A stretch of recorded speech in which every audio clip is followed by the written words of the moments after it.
Prof. Juna, ini semua yang lo minta ada di sini. Richie menyerahkan sebuah map plastik berbentuk buku kepadaku. Aku menerima, kemudian membuka lembaran-lembaran di dalamnya. Itu adalah dokumen penting pengambil alihan dan kepemilikan dari Persada Enterprise, ex perusahaan milik Niki. Sekarang aku adalah pemilik 100% saham perusahaan ini. Artinya aku adalah pemiliknya sekarang. Ku anggukkan kepalaku dan tersenyum puas. Good job, Richie.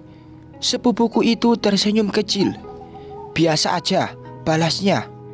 Tapi manajemen belum tahu kan pemindahan alihan kepemilikan ini? Tanyaku. Resminya sih belum, tapi mungkin ada yang sudah tahu. Rumor gitu. Orang ownernya juga bangkrut.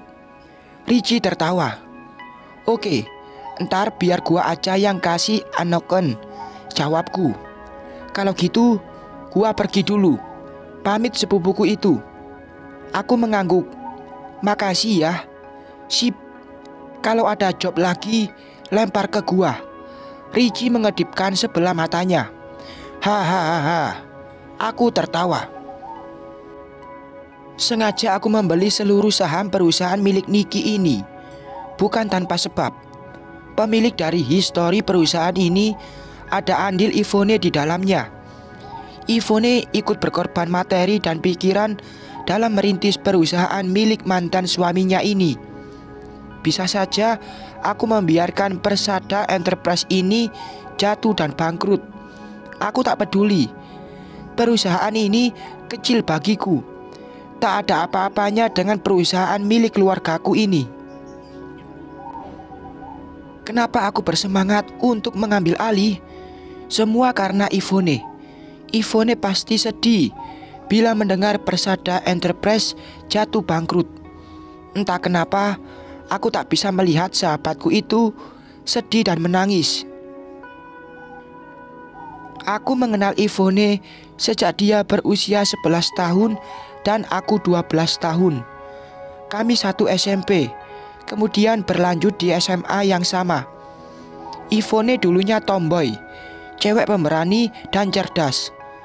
Setelah lulus SMA, kami berpisah. Ivone melanjutkan kuliah di Jakarta dan aku ke Aussie. Lama tak berjumpa, tiba-tiba aku mendapat kabar Ivone akan menikah. Sebagai sahabat, aku cukup kaget dengan berita itu. Sebab Ivone tak pernah cerita kalau dia punya pacar yang serius.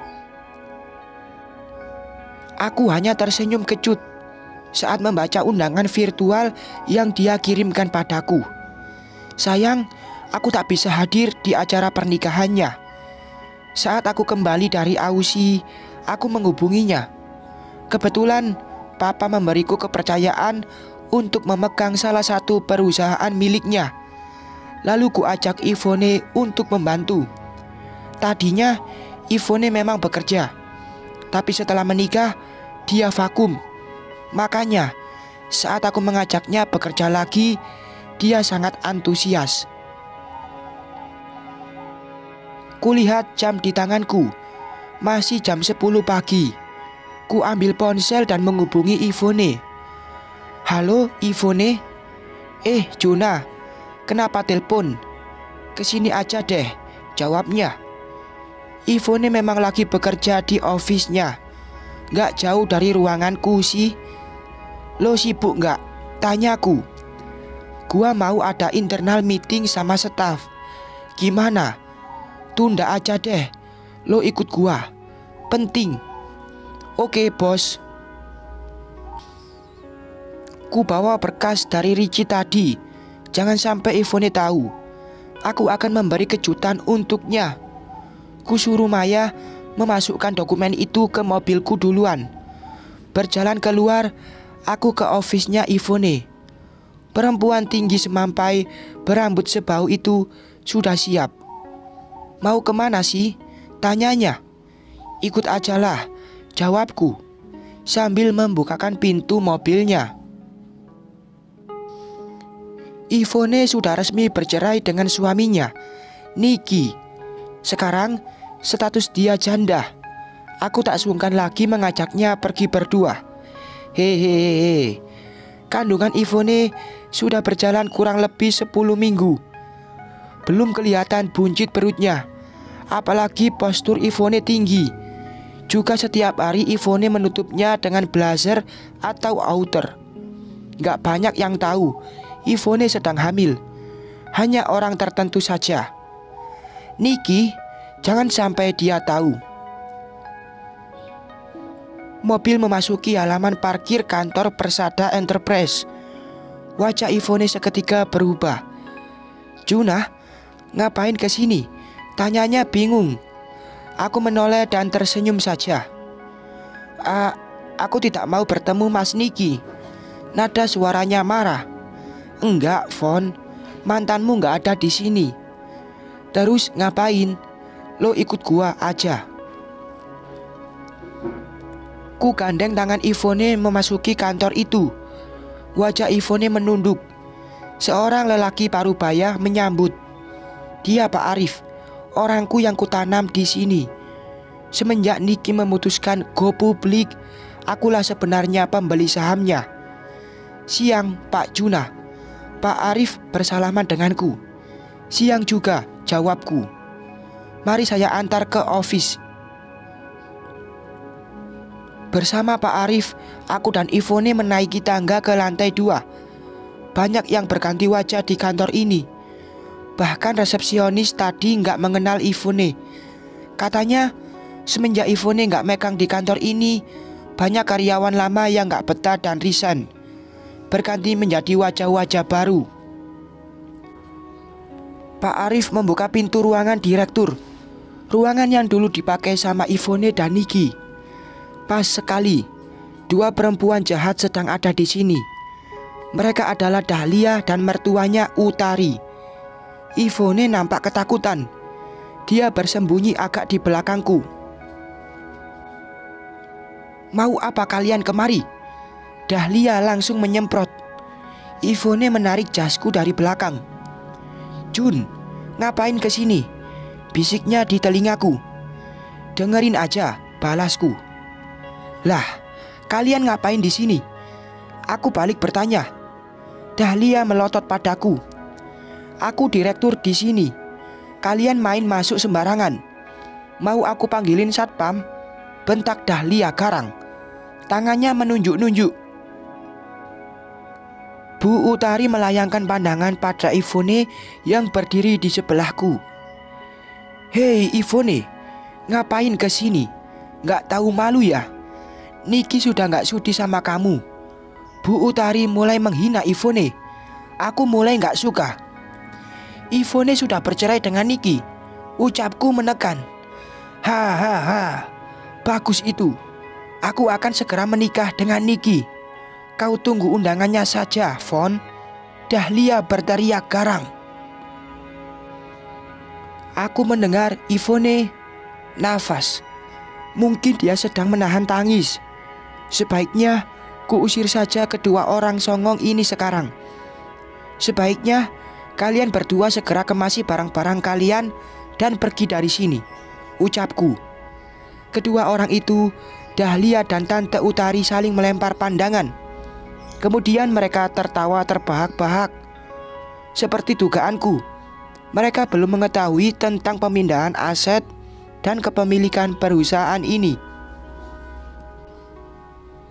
Hahaha, ngigau lo Junah, kata Dahlia di sela tawanya. Ini kantor gue direkturnya. Lu yang minggat sana, dasar bodoh. Bibir Dahlia mencebik. Perusahaan ini milik anakku, Niki. Pergi sana, usir Bu Utari. Pergi atau aku panggil satpam, teriak Dahlia. Panggilin aja, tantangku. Kita lihat siapa yang akan tertawa paling akhir. Dahlia memutar telepon intercom yang ada di mejanya. Dia tampak menelpon satpam beneran. Pak Satpam, tolong ke ruangan saya. Usir para cecunguk dari sini. Perintah Dahlia tegas. Brak! Dahlia membanting gagang telepon dengan jumawa. Selanjutnya, dia bersandar di kursi kebesaran. Sebentar lagi, satpam akan datang untuk mengusir kalian. Dahlia menunjuk wajah satu persatu. Aku tersenyum saja. Pak Arif. Iya, Pak. Lelaki itu mendekat.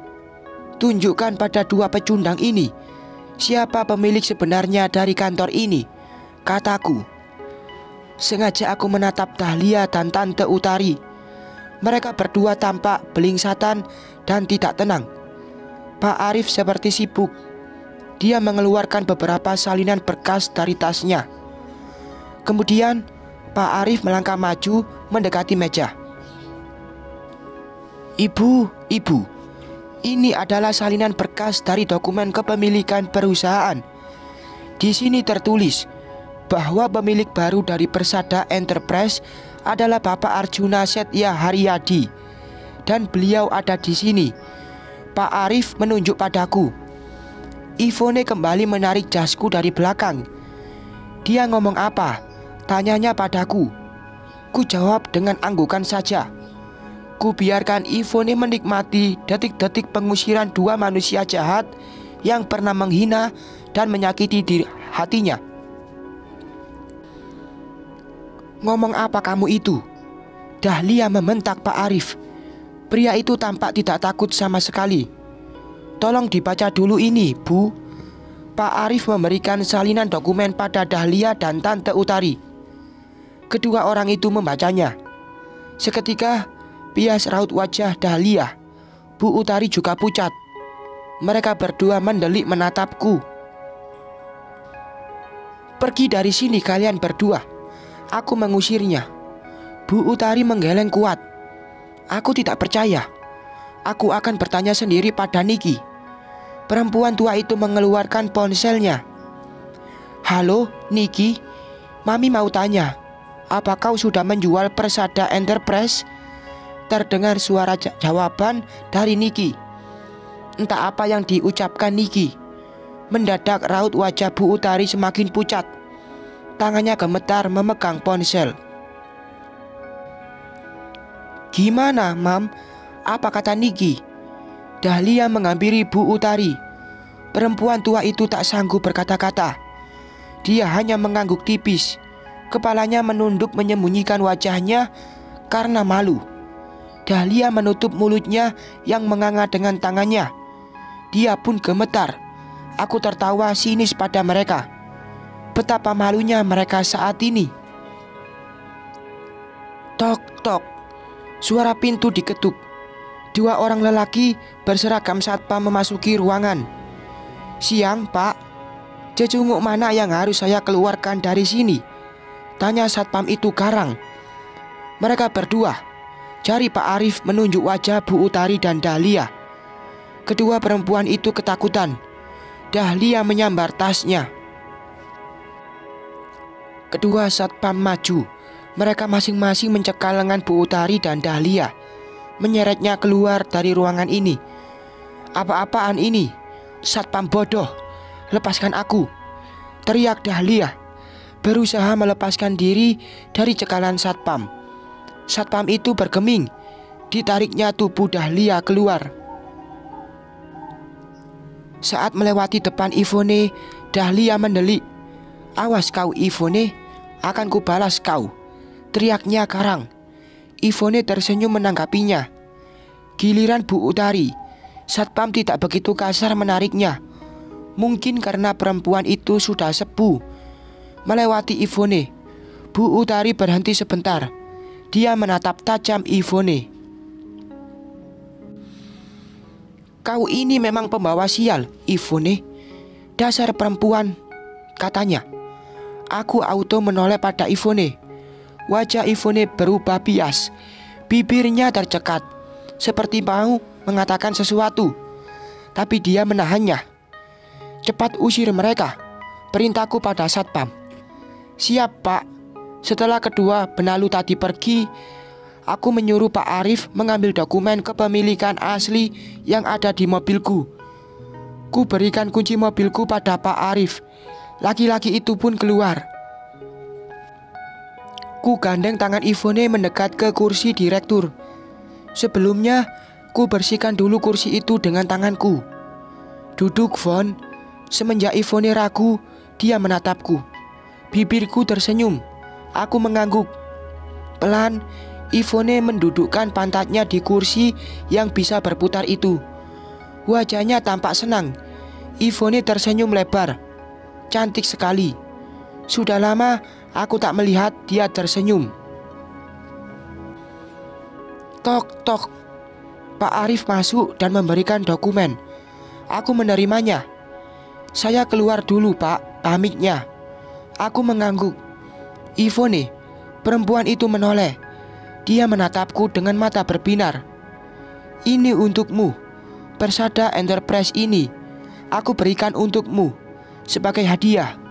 Ku taruh dokumen asli kepemilikan di meja. Ivone tersenyum, tapi mewek. Ada 2 bulir bening menetes dari sudut 2 matanya. Aku tahu, dia sedang bahagia. Hadiah apa, Jun?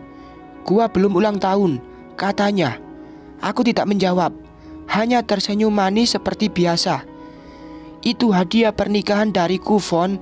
Aku akan melamarmu, kata Juna dalam hati. Bersambung.